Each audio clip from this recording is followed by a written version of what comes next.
Hi everyone, it's me, your boy, Uncle Melty, from the Metal Meltdown. What's up? I recently had the opportunity to speak to one Nick Holmes from Paradise Lost and Bloodbath. And we talked about Paradise Lost and Icon 30 and the upcoming album Ascension and everything that went into those albums. We talked about religion and weird metal elitist fanboy mentalities and people crying online and the possibility that Bloodbath might one day finally release another album. It hasn't even been that long, but I like Bloodbath. I want more Bloodbath. It was a great conversation. It was weirdly difficult to schedule and put together, but we got it done. Thank God for it. Check it out here. Wow.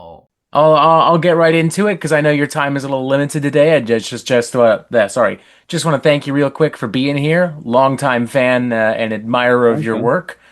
Um, Appreciate it. Thanks. yeah, no problem. New album Ascension on the way, just a week away from now. Musically, every album you've done with Paradise Lost has had its own unique sound and identity. What do you feel defines Ascension, and what makes it different from previous albums? We've actually had longer to write this album, so we've been able to kind of go back and have a little bit of a kind of retrospect on certain elements of it. We started writing it 5 years ago. We've done other things since then as well. We've re-recorded an album since then. We've actually written another original album since then. But yeah, we kind of shelved writing for it, then we came back to it again. So we've had a bit of time to kind of really go get to the ins and outs of the songs and come back to them, revisit them. Bearing that in mind, it was written over quite a long period of time. There's actually everything we've kind of picked up since then, along the way, influences, etc., have all kind of come over 5 years' time. So there's a lot of different elements and makes it more varied, I think, with that in that respect, because some of the songs are very different to each other, I think. And I mean, I know that's because we maybe wrote them 5 years ago, or we started to write them 5 years ago, and then some of the ones that are kind of newer as well. So there's kind of more the scope of time is kind of altered how we've written it, I think. Was it like a continuous process, or was it more like writing here and then writing a little bit here? Were there like off breaks in different periods? Well, there was. We started writing it. We started to write about 5 years ago, but then at the end of the touring cycle. But then there was 2 years for the pandemic. Hmm. So during the pandemic, sorry, it was just after the pandemic. So then we started writing bits and pieces around, but then we kind of shelved it for a while. And then we wrote the host album, which Greg and myself did, the project that we did. Then we picked it up again, the writing after that, after we re-recorded our Icon album as well, which we did that as well in between. Then we picked up the writing process after that. But I mean, even re-recording the Icon album had a big influence on us on our writing, because we kind of tapped into how we used to write those tracks back in the early 90s, and it was a very different way of writing and recording back then. So that was quite interesting to see how we used to do all those old songs, how we used to put them together. So that was quite maybe a subconscious inspiration for some of the songs for sure on this album. But yeah, I mean, everything that happens has some kind of impact on you, Hmm. even if it's a minute thing. Is it fair to say that Ascension is a bit of a return to form, back to basics kind of album with that in mind, harkening back to I that don't know. icon?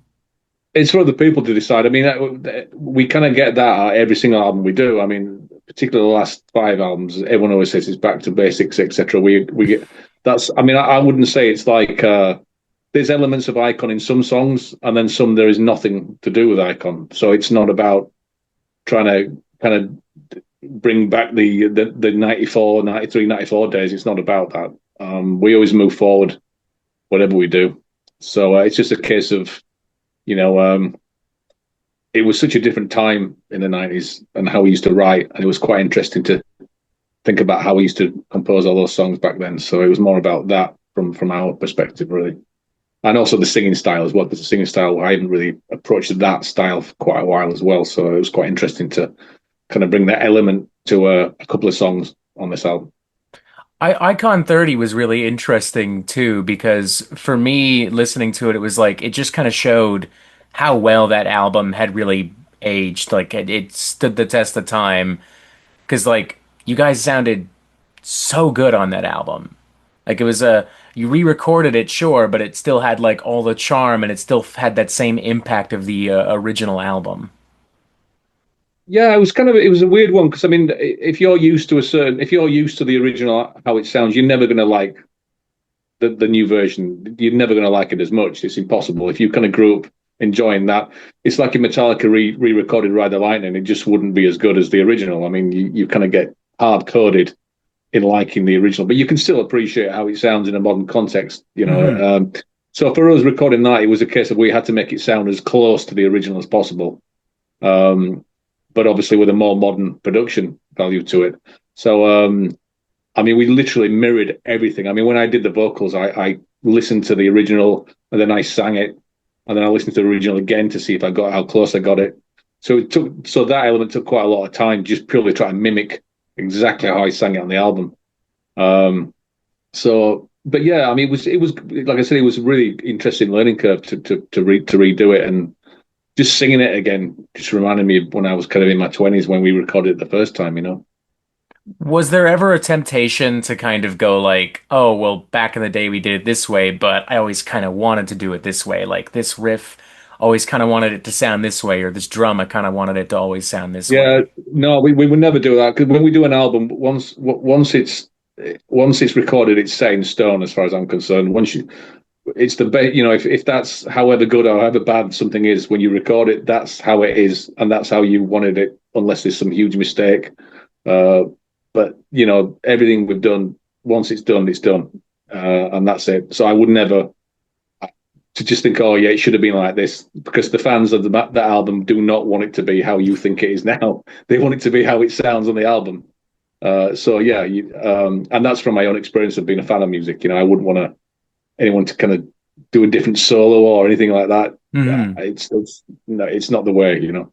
Yeah, I guess it gets tricky, especially when it gets to iconic albums and then artists. I mean, going back to Metallica, if if they got rid of the acoustic guitars and Fade to Black, or if they changed the riffs in Creeping Death, I'm sure there would be outrage over it. Yeah, it's you. Like I said, what gets you into an album, it becomes hard coded in your brain how it sounds. Even there's a lot of old songs from the '70s, which I can hear mistakes in the playing or on the recording process, but the mistakes make it. It's Hmm. just like you correct the mistakes, it doesn't sound like the same song anymore.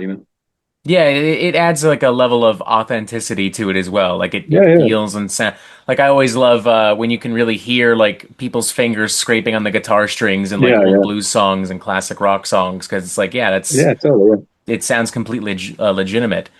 Is there Yeah. another So album in the Paradise Lost discography that you would consider re-recording or that you'd maybe thought about re-recording?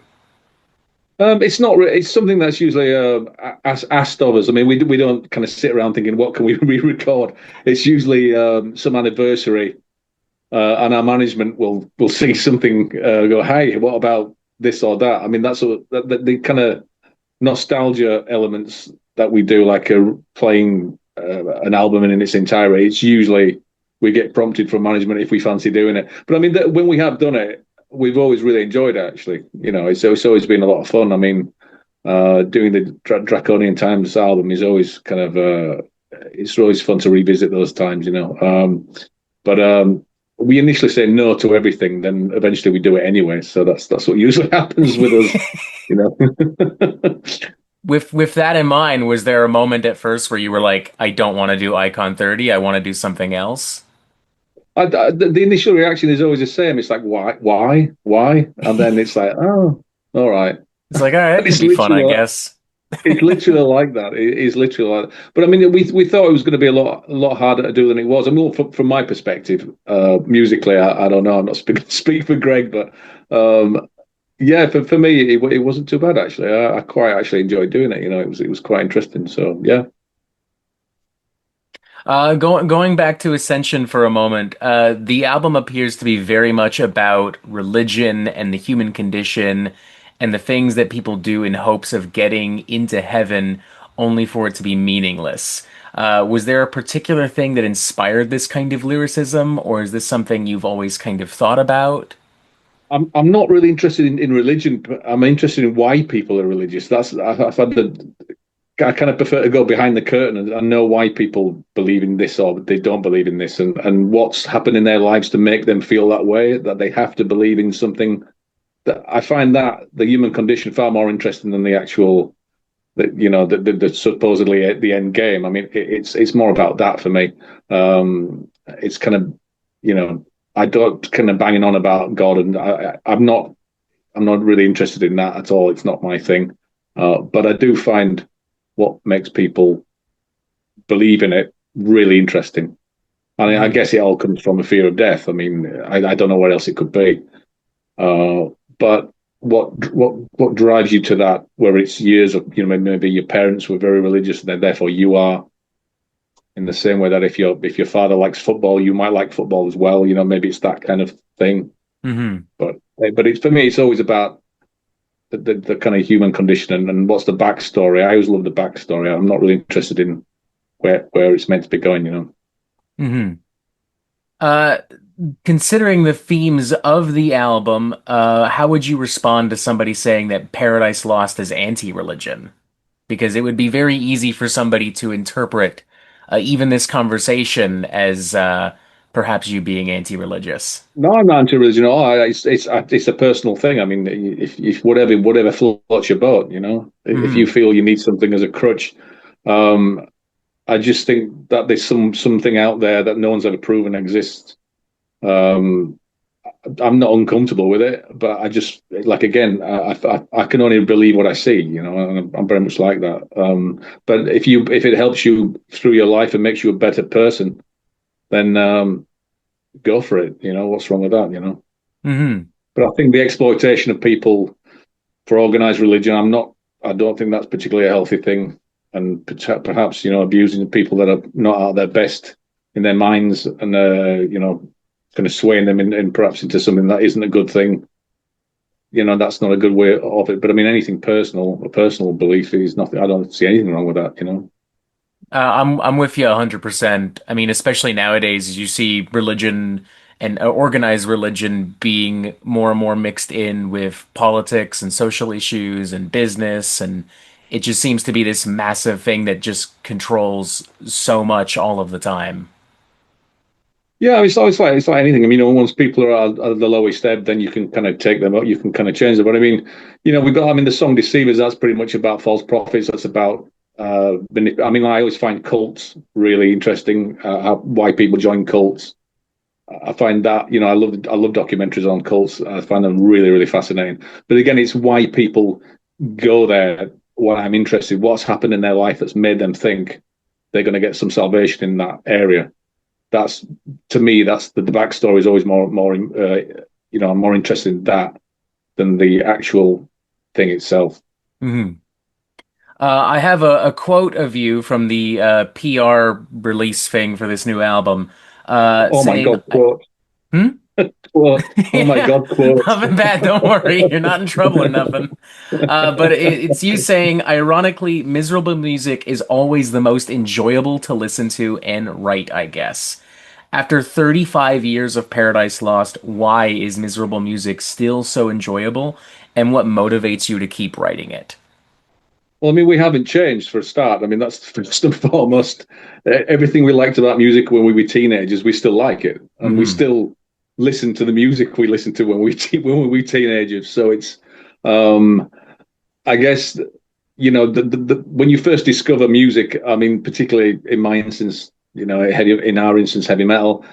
That kind of window between being 13 years old and being 19 years old was such an amazing time when you were discovering bands and didn't have any responsibilities, and it was such a wonderful. And in my case, thrash metal, death metal was just starting out, so it was such an exciting time to be alive, for music. And we used to, just that never really goes away. I mean, you go all through your life, you think, wow, when I was one of my most happiest times, it was definitely for me my teenage years. When we were discovering music and bands, and we were so passionate about it, we started the band. That's how we started because we were just massive fans of the music. So I guess that's never going to go away, you know. But I mean, as far as happy music goes, I mean, I like music to take me to a kind of place, and I love melancholic music, and it kind of lifts me up.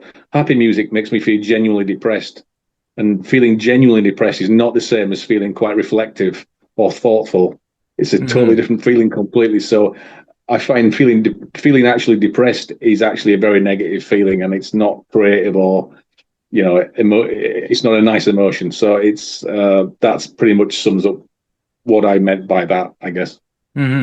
I feel you because like there's so much like gothic music and progressive music and like alternative rock and so much melancholic atmospheric music where it feels very enveloping and immersive and you can kind of like it allows you some introspection and then sometimes a happy little pop or rock song comes on and it's like it's fun. I can drink a Yeah, beer, just play it at a party, but like I'm not gonna jam this yeah. on the regular. But I mean, for us, we're such big fans of like movie soundtracks and how important music is in movies. How it can really change the emotion in a scene. You know, you can cry at a film because of the music very easily. The music can totally take you to where I think people don't think about the music a lot of the times with movies.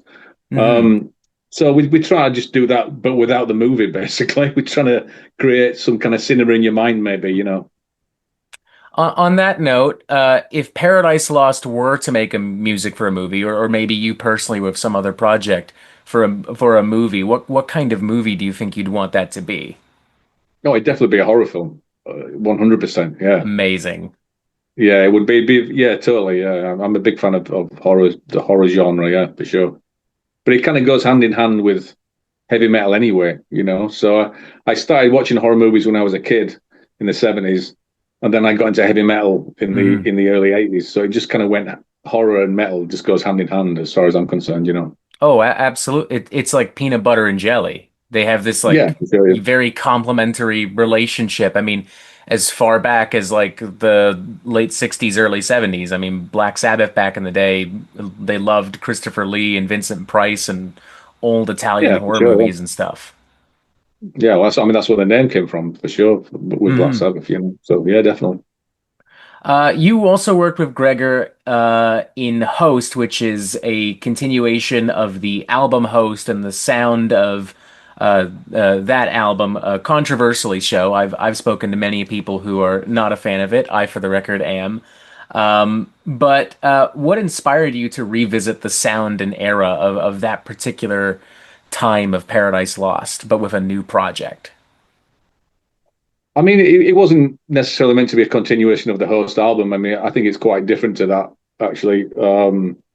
But it was just basically a bit of a lockdown project because we talked about it for we've actually talked about it for a few years, but we just fancied we fancied doing something that's a little bit different to PL and but we'd still like a lot of that dark synth type music, you know. I mean, we're fans of that sort of genre and bands from the old '80s bands that played in that kind of style, and we're still fans of that sort of music as alongside everything else that we like. So, but yeah, it was a bit of a lockdown project, a little bit of a break from what we do with PL. Really, it was nothing more than that, you know. hmm Is it would you do another Host album or is that a one and done kind of situation? I absolutely don't no idea. I mean, it's something we did then with the schedule. I mean, obviously it was during lockdown, so we had lots of time on our hands. But when we start with PL and the new album cycle, it's usually there's not a lot of time for anything other than that. So it's impossible to say yes or no with that. I just don't know, you That's know. fair. No worries. Mm. You are also the lead singer of Bloodbath, and it has been a while since we really heard anything about Bloodbath.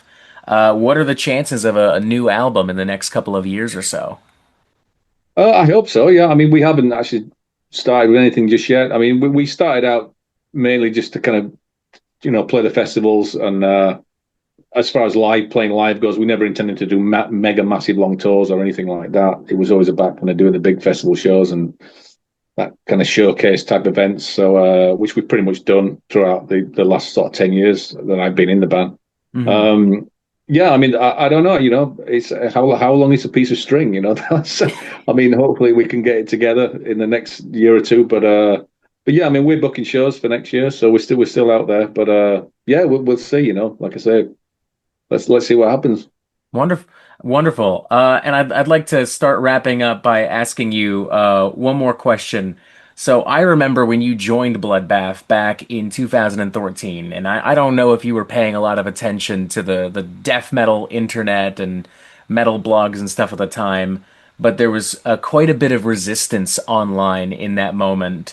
For people who are like, I want Michael Ackerfeld back because I want him to do death metal growls forever. I don't get it in Opeth anymore, so he has to stay in Bloodbath.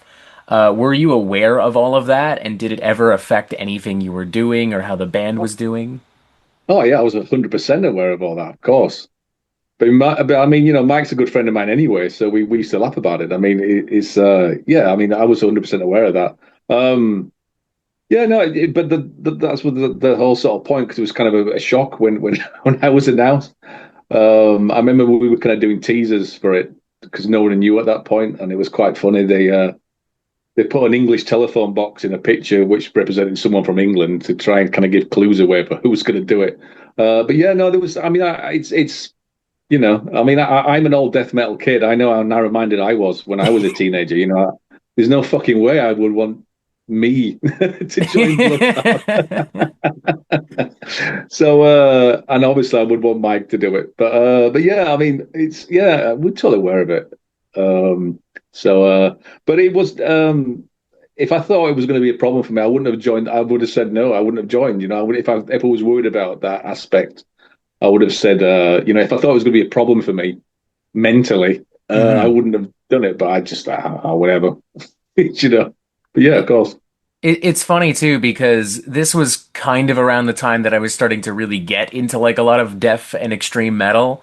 So for me, I was just kind of like, "Who's this Nick guy?" I'm just excited to hear more death metal. Like Oh, I didn't yeah, even understand at the time. Like I hadn't heard Paradise Lost. I hadn't heard a little bit of Opeth, but not much Bloodbath yet. So I was just like, "Oh boy, more death metal." And then I go online and there's like people a little older than me just like screaming and crying, and I mean it's the internet, so it's all an echo chamber anyway, yeah, but yeah, it yeah, was yeah. for a teenager just trying to discover music. It was kind of like, what's going on? Like did somebody die? What's Yeah, going on?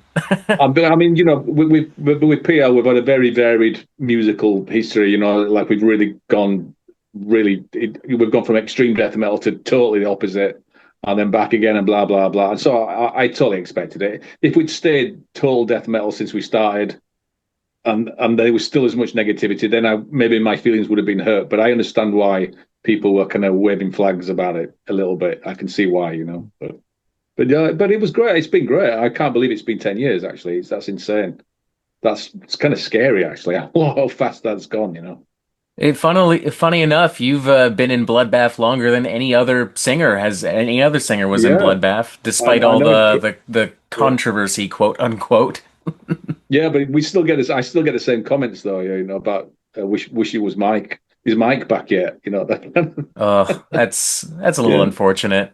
That's something too where it's it's all like, right. guys, let it go. It's been It's he doesn't even want to do death metal anymore. You well, peer pressured him into doing gutturals on the last album. yeah, it's all good. But yeah, no, it's been great. I've enjoyed the time. The time we were doing. It's good. Hmm. Well, that's it for me. It's been an absolute pleasure to speak with you, Nick. Is there anything you want to say to the Metal Meltdown audience and the angry death metal heads of the internet before you head out? Just thanks for the support. Really hope you like the album, and I hope we can get over and tour the US next year. Really, really hope we can. We always love coming out with America, and we hope we can do more of it in 2026. So, yep, look out for us, and hope you like the album. Would that include another spot in Toronto by chance? Because I happen to be Canadian. Oh, sorry, mate. Oh, no Yes, worries. yeah, absolutely. Yeah, I'm sure it will. Yeah, usually it's kind of New York, then up to Toronto. So yeah, Hmm. I'm sure that will happen. Because I know you guys were here earlier in May, and I couldn't go, and it was literally just like my mom, who lives like 3 hours away from Toronto, came into town, And it was something where like I'm literally about to buy the tickets and my mom knocks on the door and she's like, "I'm here to spend the night." And I'm just like, "Okay. No chance you want to see Paradise Lost, huh?" Yeah, What are the no chances chance. of that, mom? No chance. Oh well, yeah. We'll if we do East Coast, we usually go up to Toronto. So yeah, for sure, man. Wonderful. Well, thank you very much for your time, Nick. It's been an absolute pleasure to speak with you. Cheers, man. All the best. Take Hell care. yeah. Cheers. See you, bud. See ya. Bye bye. Oh my god, that was such an interesting conversation, and I learned so much. Thank you, and you're welcome. If you want to hear me speak to even more cool, famous rock stars, go do so. We've done several other interviews here on the Metal Meltdown with current and former members of Morbid Angel, In Flames, Cannibal Corpse, Voivod, Guar, and many more. Join us on Discord, more videos here, and as always, you have yourself a fantastic fucking day.